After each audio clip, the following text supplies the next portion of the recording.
Main, Didier and Peter with me here. Peter's looking at some notes, so I'm going to ask Didier, as I say, the proud Frenchman. It really was such a complete performance from the French. Yeah, because, okay, we're going to talk about Kylian after, but they've got control. I think defensively they're quite good, even though, you know, Poland could have scored, but you can always concede, and the way they attack, you know, the transition. I think they've got everything. That's a complete team, as you were saying, and as well, you know, I think they've got a really good mindset, you know, suffer together. I'm talking about Griezmann. He's an offensive midfielder, but look the amount of running he's doing just for the team. Giroud as well. That's why I was talking about those souls. You know, it's a mix of experience, of young as well. Don't forget, we had one of the youngest team in 2018, and we still have a lot of youngsters, even though USA and I think Ghana was the youngest. But yeah, it's incredible, and they make us really proud, because I will repeat, you know, we have so many players out, you know, and half of the team. I forget even Nkunku, who was the best player in Germany last year. He's the best goal scorer in Germany this year. So it's as a French, you're really proud to see that team.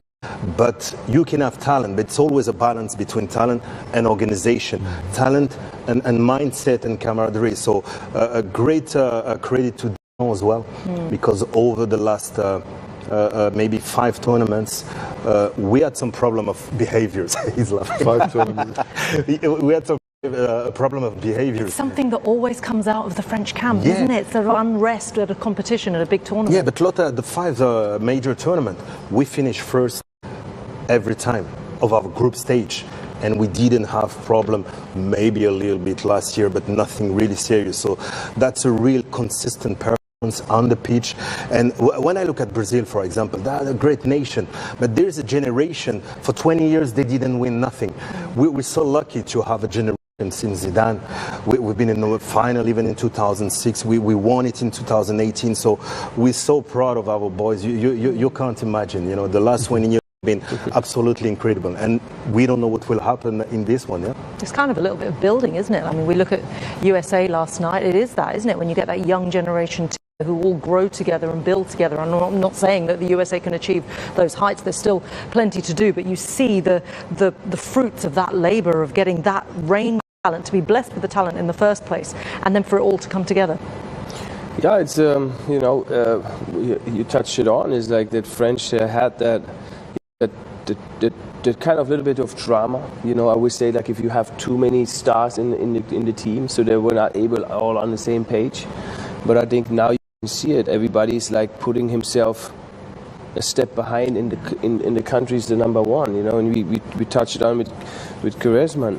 You know, he's spending, he's running, he's in the box, and you know, he's normally a star too, and especially in his club. You know, you know he plays a different role than he plays with the national.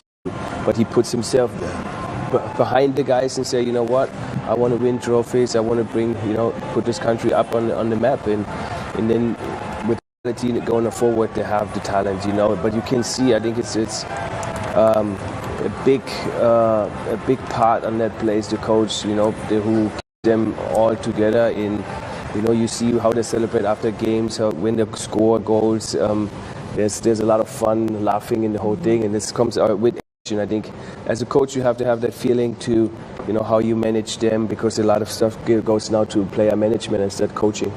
Yeah, you can't underestimate that from a player, from a man like Didier Deschamps. Won everything as a player and as a manager, winning the World Cup, won the Champions League with Marseille. They've never done it again. I mean, he is not just a tactically astute man in terms of being able to execute his plan on the pitch, but it's that man management that is so important, because when you do have stars, because not every team has them, and this one is full of stars, and that is a very tough line to tread, isn't it, Peter? Yeah, but you know, his credentials are second to none. You know, when you as a player, you won the World Cup, as you say, you won the Champions League, you were the captain, you were the guy that lifted the trophy, and then you go on to become a coach and you do the same thing, you repeat that. There's only very few people in the world who's done that.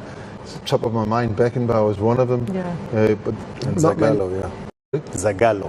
Yeah, and so not a lot of people have been able to do that. So when the players are in that dressing room and he's talking, they will listen, because he knows what he's talking about. But it's not just about his leadership. I mean, it's fantastic what he's done, and he's done it for so long now. It really is fantastic how he's put this team together. It's also, I think, especially this World Cup with so many players being injured in the run into this.